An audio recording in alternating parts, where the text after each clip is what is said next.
자, 오늘 복음서 말씀은 16이라고 돼 있는데 사실 16이 아니고 몇 번일까요? 복음서 강의 몇 번째일까요? 116번째입니다. 116번째 믿음이 있고 의심하지 않으면 이라는 주제의 말씀입니다. 자, 오늘 말씀은요, 지난주 설교에 이어지는 말씀입니다. 지난주 우리는 마태복음 21장 열매가 없어서 예수님으로부터 저주받은 무화과 나무가 있다. 그 무화과 나무가 말라버렸다라는 사건을 중심으로 그 말씀을 나눴습니다. 잎만 무성하고 열매가 없던 무화과 나무는 그 시대 유대인들의 외형만 중요시하며 하나님을 마음의 중심으로 섬기려 하지 않는, 하나님을 섬겨야 될 그 마음의 중심에 오히려 자기를 채우고 악독히 가득하고 자비도 사랑의 열매도 없는 것을 가리키는 것이었다, 이런 말입니다.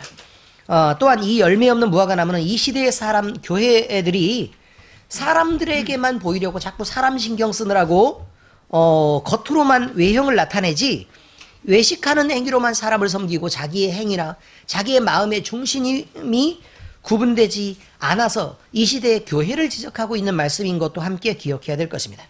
우리는 예수님을 마음에 모신 교회로서 그의 합당한 성령의 열매를 맺으며 또 마음을 구분하여 성도된 삶을 살아내야 될 줄로 그렇게 믿습니다. 오늘 말씀을 다시 한번 읽어드리겠습니다. 말씀은 길가에서 한 무화과 나무를 보시고 그리로 가사 잎사귀밖에 아무것도 찾지 못하시고 나무에게 이르시되 이제부터 영원토록 내가 열매를 맺지 못하리라 하시니 무화과 나무가 곧 마른지라. 이때부터 마르기 시작했다, 이런 말이에요. 자, 하루가 지난 이후의 일입니다. 이제 제자들이 보고 이상히 여겨 이르되 무화과 나무가 어찌하여 곧 말랐나이까. 자, 그러면 이 질문이요, 어찌하여 곧 말랐나이까죠. 왜 무화과 나무를 죽이셨습니까가 아니라 어찌하여 곧 말랐나이까 라는 것입니다. 왜냐하면 이렇게 제가 말씀을 드리는 건 많은 설교들 중에 무화과 나무를 왜 마르게 하셨습니까? 라는 주제로 설교를 하는 것처럼 들리기 때문에 성경 말씀의 본문은 어찌하여 곧 말랐나이까로 돼 있다는 사실을 분명히 해드리는 것입니다. 예수께서 대답하여 이르시되 내가 진실로 너희에게 이르노니 만일 너희가 믿음이 있고 의심하지 아니하면 이 무화과 나무에게 된 이런 일만 할 뿐 아니라 이 산더러 들려 바다에 던져지라 하여도 될 것이요. 그럼 이건 누가 하셨다 그 말이에요? 내가 마르게 한 거야 라고 얘기하는 거예요. 자, 다시 얘기하죠. 무화과 나무가 말랐죠? 그러니까 어떡하다 저 무화과 나무가 말랐습니까? 라고 얘기하니까 내가 마르게 한 거야 라는 뜻이에요. 이게 너희가 기도할 때 무엇이든지 믿고 구하는 것은 다 받으리라 하시니라. 근데 나만 하는 게 아니라 너희들도 할 수 있는 거란다 라는 얘기를 지금 말하는 거죠. 그 조건을 얘기하고 있습니다. 그러니까 예수님이 마르게 하신 이유에 대해서는 저번 시간에 같이 말씀을 나눴던 것이고, 이번 시간에는 예수님이 그렇게 무화과 나무를 마르게 하실 그 능력이 어디에서 나왔는가, 그 다음에 그 근거는 무엇이고, 그럼 우리는 어떤 내용을 예수님께 지금 이것을 중심으로 배워야 할 것인가 라는 것에 대한 이야기를 지금 나누려고 하는 것입니다. 자, 성경 말씀에 대한 이제 구체적인 내용의 설명입니다. 예수님은 열매 없는 무화과 나무를 저주하셨습니다. 그리고 그 나무는 즉시로부터 말라 다음 날이 되니까 뿌리까지 완전히 말라버렸습니다. 제자들은 어제까지도 멀쩡하던 무화과 나무가 말라버린 이 사건들을 보면서 도대체 이것이 무슨 연유로 이렇게까지 말라버렸을까라는 것에 대해서 의문이 들었습니다. 이것은 예수님에게 대하여 왜 무화과 나무를 마르게 했습니까? 라는 의문이 아니라 어떻게 무화과 나무가 말라버릴 수 있느냐는 것에 대한 의문입니다. 그래서 예수님은 제자들을 향해 대답하십니다. 만일 너희가 믿음이 있고 의심하지 아니하면 이 무화과 나무에게 된 이런 일만 할 뿐 아니라 이 산더러 들려 바다에 던져지라 하여도 될 것이요. 너희가 기도할 때에 무엇이든지 믿고 구하는 것은 다 받으리라. 자, 그런데 여기 중요한 것은요, 이거예요. 믿음이 있어야만 한다라는 것과 믿고 구하는 것은 다 받으리라 라는 것이니까, 그러면 여기서 중요한 것은 뭐예요? 믿음이죠. 그러니까 이 말씀은 믿음의 중요성을 강조하시는 말씀인데, 하나님께 기도할 때 반드시 믿음이 있어야 한다라는 것을 가르치고 있습니다. 자, 그런데 우리가 지금 알고 있는, 우리가 지금 한글에서 사용하고 있는 믿음이라는 단어하고 그 다음에 성경의 원어가 얘기하고 있는 믿음이라는 이 단어는 전혀 다른 뜻의 단어입니다.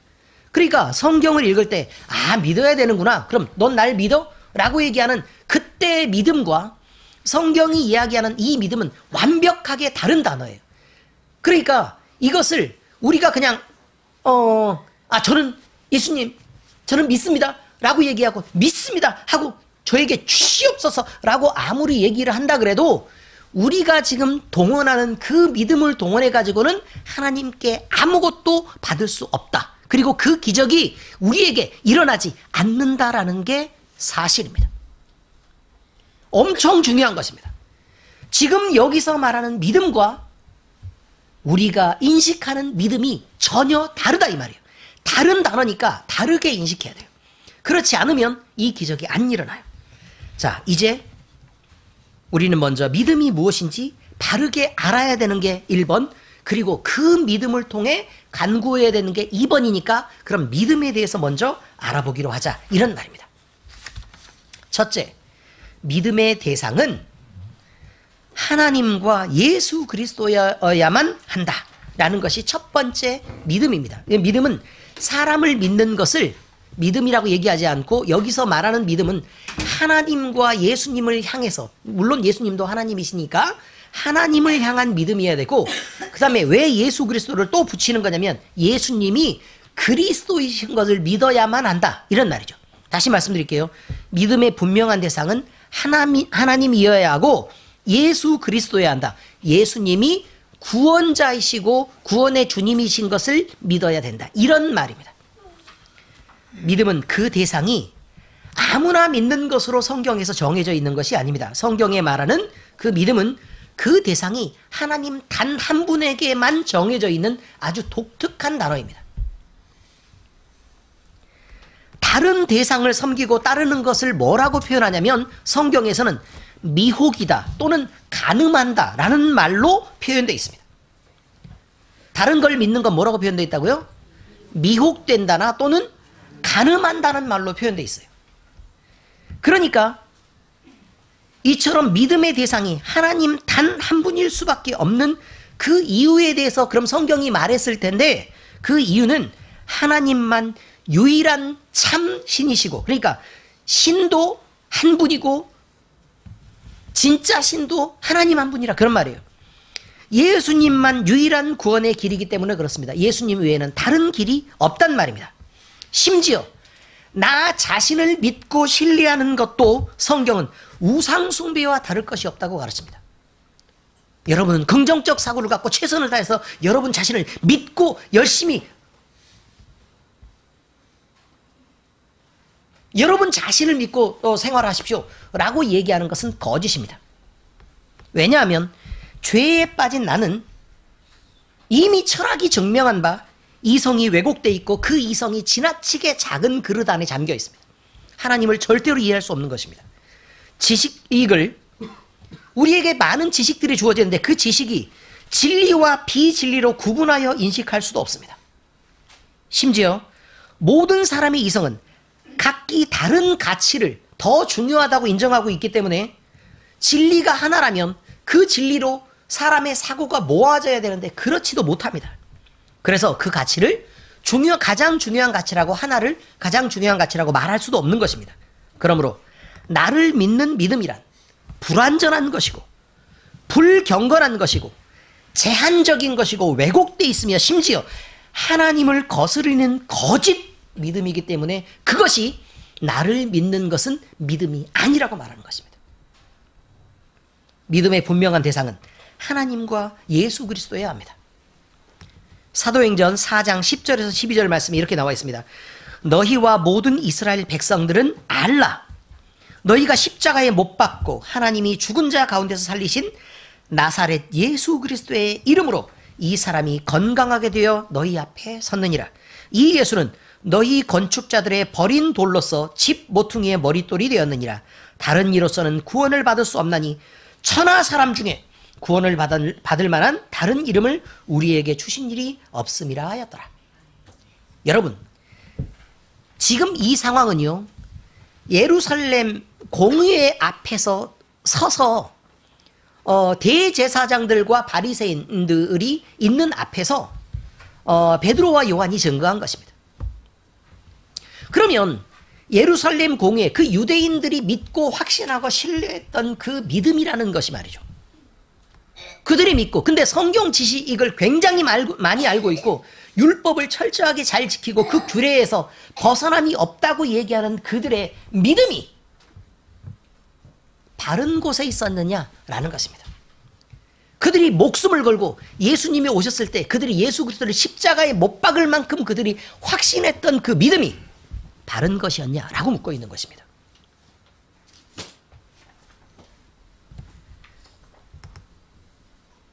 믿음은 그것이 사실인 것이 능력으로 나타나는 것입니다. 아무 일도 벌어지지 않는 믿음은 죽은 믿음입니다. 우리는 그것을 의심해야 되는 것입니다. 내가 하나님과 함께 있고 하나님과 함께 분명히 동행하고 있는데 내 안에서도 분명히 살아계시는 역사들이 나타나야 합니다. 그리고 내 주변에도, 내 환경 속에서도 기적이 나타나야 됩니다.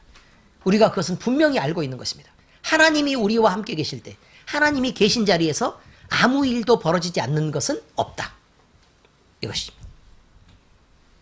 둘째입니다. 첫째는 믿음의 분명한 대상은 하나님과 예수 그리스도여야만 한다, 이 말이죠. 더 분명히 얘기하면 나사렛 예수 그리스도여야만 합니다.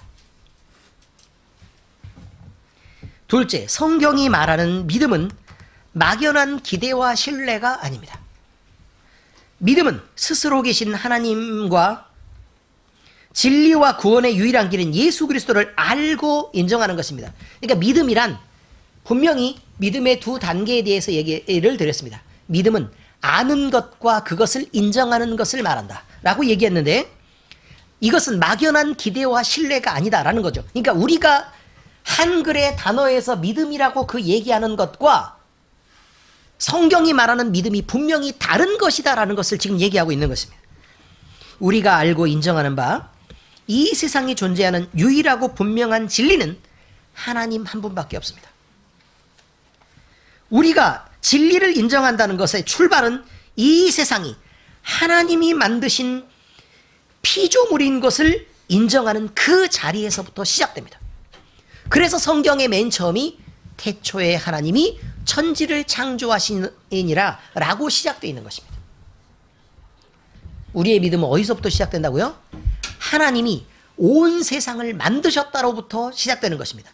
그러면 이 세상이 하나님의 창조물인 것을 알 때 우리는 피조물이라는 것을 인정할 수 있게 되고, 피조물인 우리는 하나님을 경배하고 섬기는 게 너무 당연한 것이 되는 것입니다. 또 하나님을 기준으로 생각하고 행동할 수 있게 됩니다. 왜냐하면 하나님이 만드신 이 세상이 하나님이 만든 질서 속에서 움직이고 있다는 것을 인정하기 때문에 그렇습니다. 또 세상이 어리석은 초등학문이나 우리가 가진 관습들이 우리를 지배하지 못합니다. 오히려 이 초등학문들은 사람을 꿰고 그저 각 주장이나 각 입장에 맞게 서로 변론해서 싸우는 일이라는 걸 알게 됩니다.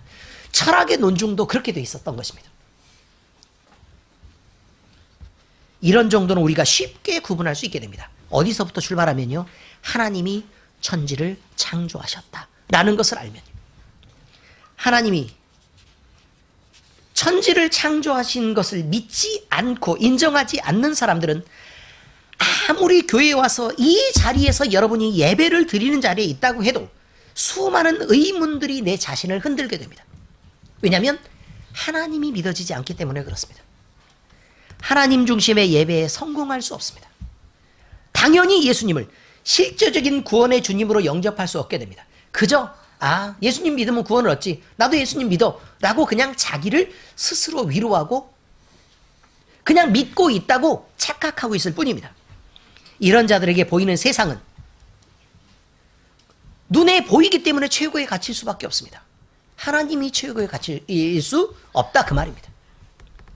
그러므로 믿음은 창조주 하나님을 아는 것으로부터 출발해야 합니다. 우리가 아는 것들이 하나님이 이렇겠지라고 상상하는 것으로 부족하단 말입니다. 그래서 그를 알아가야만 믿음이 깊어진다는 것을 인정할 수 있어야 합니다. 우리가 아는 것은 배우는 것과 체험하는 것입니다. 그를 아는 것과 아는 그를 인정하는 믿음이란 이 중요한 원리는 단순한 감정적 동요를, 내가 감정에서 엄청 뜨거워요. 그러면 오늘은 믿음이 완전 충만하고 사탄의 간섭도 없으며 내가 성령 충만하구나 라고 믿는 그 착각과는 다르단 말입니다. 막 아이돌 공연에 가가지고 막 미쳐서 날뛰는 애들이 오늘은 성령 충만이구나, 그럼 그렇게 믿으면 되겠습니까? 우리도 얼마든지 예배 드릴 때 감정적으로 복받쳐 오를 수 있단 말입니다. 위로받는다고 느낄 수도 있고, 우리가 얼마든지 성령 충만해서 그 안에서 하나님이 나를 사랑하시는구나 라고 느낄 수도 있단 말입니다. 이게 감정적으로 그럴 수도 있단 말입니다. 그러나 우리가 지식이 부족해서 하나님에 대해서 모르는 상태에서 하나님을 착각하는 그런 단계, 우리가 막 날뛰고 그렇게 되면 얼마든지 사탄의 간섭들이 있을 수 있고 얼마든지 잘못된 길로 얼마든지 갈 수 있습니다. 성경에서 벗어날 수 있단 말입니다. 실제 하나님을 배우고 알아가는 것에 게으른 신자들은 그저 감정만으로 자기 스스로를 위로하고 싶겠지만, 그러나 여러분 분명히 알아야 합니다. 여러분의 감정이 뜨겁다고 성령 충만한 것이 아닙니다. 성령 충만은 여러분의 온 인격을 들고 움직이는 것입니다. 감정뿐만 아니라 우리의 이성과 우리의 지식과 우리의 영성까지도 다 함께 하나로 끌고 가는 것입니다. 로마서 1장 18절에서 20절에 그렇게 나와 있습니다. 하나님의 진노가 불의로 진리를 막는 사람들의 모든 경건하지 않음과 불의에 대하여 하늘로부터 나타나나니, 하나님의 진노가 나타난대요. 그런데 불의로 진리를 막는 사람들의 모든 경건하지 않음과 불의에 대하여 나타난다. 이는 하나님을 알만한 것이 그들 속에 보임이라. 하나님께서 이를 그들에게 보이셨느니라. 이미 하나님은 우리에게 보여주셨고 그것을 인정할 만하기도 한다, 그 말입니다. 창세로부터 그의 보이지 아니하는 것들 곧 그의 영원하신 능력과 신성이 그가 만드신 만물에 분명히 보여 알려졌나니 그러므로 그들이 핑계하지 못할 것이다. 이렇게 되어 있죠. 하나님을 알만한 것은 세상에 널려 있습니다. 그러나 그것을 인정하는 것은 어렵습니다. 그것을 인정하는 것은 내 자신이 갖고 있는 모든 사고와 모든 가치를 뒤집는 일이기 때문에 그렇습니다. 여러분이 알고 있는 모든 지식을 여러분은 포기할 수 있습니까? 여러분이 옳다고 인정하는 기준을, 성경이 얘기하는 기준을 딱 들었을 때 여러분은 여러분의 기준을 버릴 수 있겠습니까? 여러분은 여러분이 가진 최고의 가치라고 느끼는 그것을 성경 말씀을 듣고 포기할 수 있겠습니까? 그래야 그것이 믿음입니다.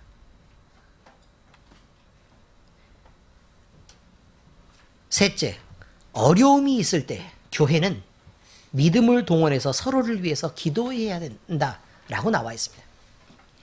예수 그리스도가 우리의 머리가 되시는 교회는 하나님의 나라의 권세를 누릴 자격이 있습니다. 다시 읽어드리겠습니다. 예수 그리스도가 머리가 되는 교회는 하나님의 나라의 권세를 누릴 수 있습니다. 당연한 것입니다. 그중 하나는, 많은 권세 중 하나는 기도할 권리를 얻었다는 것입니다. 기도하는 기본 조건은 이거죠. 하나님이 들으셔야만 하는 거예요. 하나님이 들으셔야만 한다. 그러면 하나님과 내 관계가 열려 있어야 된다. 이것이 아주 기본적인 전제 조건입니다. 하나님과 나의 관계가 열려 있어야 된다. 근데 그것을 여는 유일한 통로는 누구라고 얘기했죠? 예수님을 그리스도로 믿고 인정하는 것입니다. 우리는 예수 그리스도를 통하지 않고 우리 마음의 소원을 들고요, 얼마든지 하나님 앞에 나아갈 수 있습니다. 우리 마음의 소원을 하나님과 다이렉트로 얘기하고 싶어 하죠. 그리고 그 끄트머리에 예수 그리스도의 이름으로 기도합니다만 붙이면 얼마든지 하나님과 통할 수 있을 걸로 착각하는 것입니다. 그러나 분명히 여러분이 아셔야 될 건 하나님은 예수님밖에 안 봅니다. 다시 말씀드리겠습니다. 하나님은 우리를 보는 게 아니라 누구밖에 안 본다고요? 예수님밖에 안 봅니다. 우리를 보시죠. 그러나 우리 속에 있는 예수 그리스도의 증거를 보는 것입니다. 우리 속에 있는 예수 그리스도의 형상을 보고 우리에게 묻혀진 예수 그리스도의 피를 보고 우리 몸속에 흐르는 예수 그리스도의 성품을 보는 것입니다. 하나님이 관심이 있는 것은 우리 안에서 가득 들끓는 예수 그리스도의 소망을 들으시는 것입니다. 우리의 마음이 욕심대로 기도한다고 그 기도가 응답되는 게 아닙니다. 그래서 너희 안에 이 마음을 품으라. 곧 그리스도 예수의 마음이니라고 성경은 얘기하고 있는 것이죠. 우리가 예수 그리스도의 마음으로 기도하지 않을 때 우리의 기도는 응답이 없습니다. 미안한 일이지만 우리가 예수 그리스도의 마음을 품지 않을 때는 우리가 인정하는 모든 가치가 하나님 앞에서는 쓰레기가 됩니다. 우리가 예수 그리스도와 무관한 자처럼 기도할 때는 하나님은 우리를 무관하게 대우하신다. 그런 말입니다. 우리가 기도할 권리를 얻었다. 이것은 우리가 예수 그리스도를 붙잡을 자격을 얻었다. 그 말입니다. 그것이 교회입니다. 기도는 예수님 이름으로만 할 수 있는 것이기 때문에 교회가 아니면 그 이름을 붙잡을 수 없습니다. 왜냐하면 교회의 머리는 예수 그리스도니까 우리가 기도할 때는 예수 그리스도의 이름으로 올라가는 것이 당연한 것이기 때문에 그렇습니다. 그 이름이 아닌 다른 이름으로 기도한다 해도 하나님은 듣지 않으시는 것입니다. 예를 들어 불신자들이 갑자기 막 사고가 날라 그러고 위험에 처할 때 갑자기 아이고 하나님 부처님 이렇게 얘기한단 말이에요. 예수님 이렇게 찾아요. 그럼 찾는데 그럼 하나님이 그거를 그 사이에 부처님 사이에 하나님과 예수님이 껴있다 그래서 아 하나님도 부르고 예수님도 불렀구나. 그래서 얼른 들으시고 그 위험에서 건져주시기나 택도 없는 일입니다.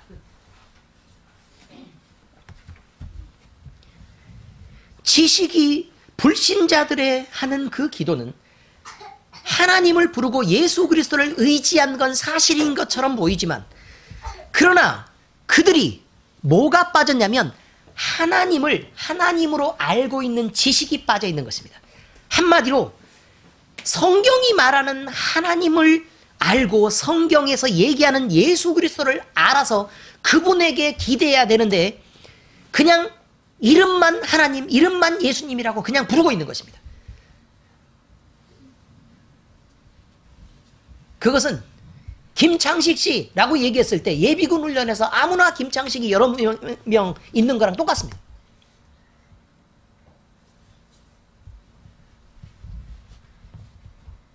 지식이 없는 그들의 기도는 여호와 하나님을 불러도 하나님은 하나님이지만 하나님은 딱 한 분이시고 우리의 하나님이시라는 그 여호와 하나님을 부를 수가 없단 말입니다. 왜냐하면 그들이 말하는 보세요. 그 사이에 하나님, 부처님, 예수님. 아이씨 예수님이 세 번째로 나왔네.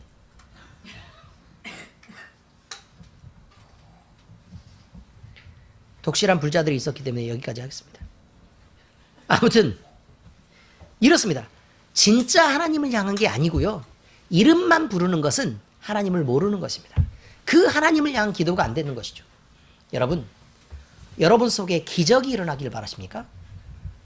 여러분의 믿음에 능력을 갖기를 바라십니까? 그럼 분명히 알아야 될 건 성경을 진짜 많이 읽어야 합니다.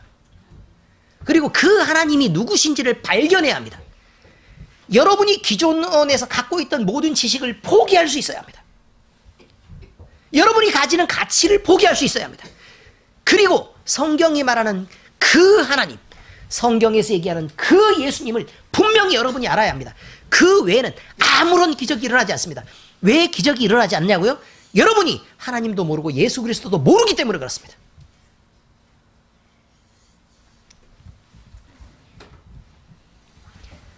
예수님 이름으로 드리는 그 기도가 아니면 하나님은 전혀 듣는 기도가 아닙니다. 그러므로 예수님의 이름의 권세를 가진 모든 교회는 성도를 살필 의무가 있고 기도해야 될 권세를 가졌으니까 기도할 의무도 있는 것입니다. 우리는 우리에게 주어진 이런 권세를 무용한 것으로 만들지 말아야 합니다.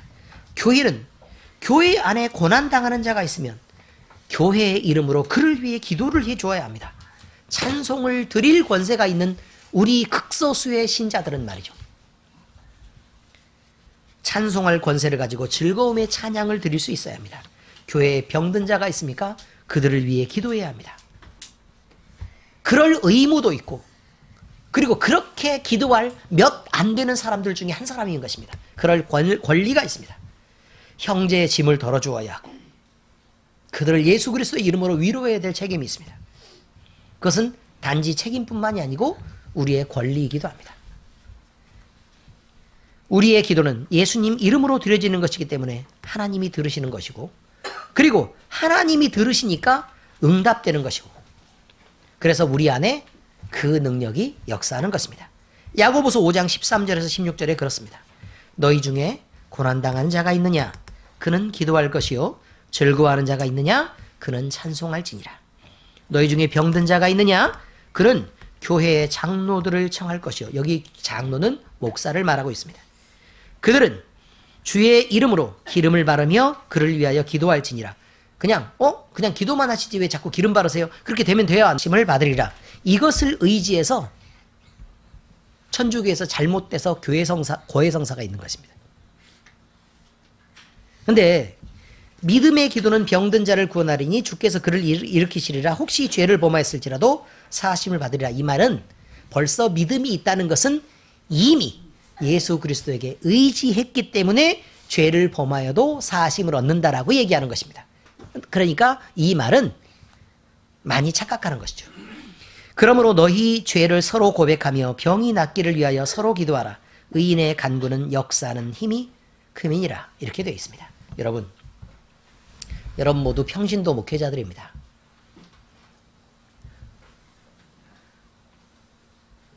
여러 번 말씀드렸지만 여러분은 예수 그리스도를 의지하고 그 다음에 그 능력을 동원하여 기적을 만날 수 있는 몇 안 되는 자격을 갖고 있는 사람들입니다.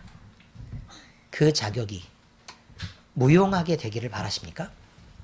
그렇지 않으면 여러분은 믿음을 동원해야 합니다. 그런데 그 믿음이란 우리가 알고 어떤 대상을 그냥 신뢰하고 그를 의지한다. 그가 하는 모든 것을 내가 그렇게 인정한다는 말이 아니라, 믿음이란 하나님과 단 한 분 예수 그리스도를 우리의 믿음의 대상으로 삼는 것을 말하고, 또 그 대상을 분명하게 아는 지식을 동원하여, 의미를 아시겠죠? 아는 지식을 분명히 동원해야 합니다. 그래야만 그 하나님일 테니까 성경에서 말하는 그 하나님에게 기도를 해야 합니다. 우리가 그냥 아무렇게나 부르는 하나님 말고, 우리가 그냥 의지하고 기대하는 그 하나님 말고 성경이 말하는 하나님 말입니다. 성경이 얘기하는 그 예수 그리스도, 그분에게 의지합니다. 그리고 기도할 수 있어야 합니다. 만약에 그렇게 기도할 때 우리는 그 기도의 능력을 만나게 됩니다. 기적을 체험하게 될 것입니다. 우리 안에 정말 세상 사람으로서는 감당할 수 없는 놀라운 일들이 벌어질 것입니다. 우리는 거룩한 하나님의 교회로서 한 분 하나님을 알고 섬기는 믿음을 가지고 서로를 위하여 중보하고 간구하는 기도의 열심을 잊지 말아야 합니다. 왜냐하면 우리는 예수 그리스도가 머리가 되는 거룩한 교회이기 때문입니다. 하나님의 은혜와 영광이 우리 교회에게 임하시기를 예수님 이름으로 축원합니다. 기도하겠습니다. 하나님 아버지, 우리를 믿음의 자녀로 부르시고 그 믿음 안에서 은혜로 살게 하시니 감사를 드립니다. 이미 죄인이었던 우리는 하나님으로부터 멀어져 사탄의 하수인으로 살며 생명의 능력과는 무관한 자로 그동안 지내왔었습니다. 그러나 이제 주님이 우리를 부르시고 우리를 사랑받는 하나님의 자녀로 거룩한 주의 교회로 삼으시고 또 교회로 살게 하시니 감사를 드립니다. 우리는 감히 하나님께 기도할 자격도 없었고 그 거룩한 이름을 향하여 무엇을 요구할 만한 처지가 아니었었지만, 이제 주의 은혜를 의지하여 예수의 이름을 거룩하게 부를 수 있게 되었고 우리의 마음의 소원을 아뢰 수 있도록 허락해 주셔서 감사합니다. 성도된 우리가 참 믿음을 갖고 주님을 배우며 또 주님을 성경이 말하는 그대로의 주님을 알아갈 수 있도록 우리를 도와주시옵소서. 우리에게 하나님을 향한 열심을 낼 수 있도록 주께서 우리에게 열심의 마음을 허락해 주시고 성경을 부지런히 읽고 열심히 기도하고 찬양하는 생활을 하게 하시옵소서. 우리의 믿음이 죄에 가려 하나님을 왜곡하지 않도록 분별하는 지혜를 주시고 바른 말씀 위에 서서 신앙할 수 있도록 우리를 이끌어 주옵소서. 이제 예수님이 머리 되신 교회인 우리가 성도들을 서로 돌아보아 서로를 살피며 지체의 역할을 다하기 위해 우리 자신을 주님 앞에 내어놓기로 결단합니다. 이제 각 성도들이 이기적인 자기애를 우선하지 않고 내 주변만 먼저 챙기는 것이 아니라 주님을 먼저 사랑하고 주의 교회를 섬기고 주의 교회의 지체된 자들을 알아서 섬기는 그런 자가 되도록 우리를 이끌어 주시옵소서. 우리에게 성령 충만을 주시옵소서. 이 모든 말씀을 살아계신 우리 주님 예수 그리스도의 이름으로 기도합니다. 아멘.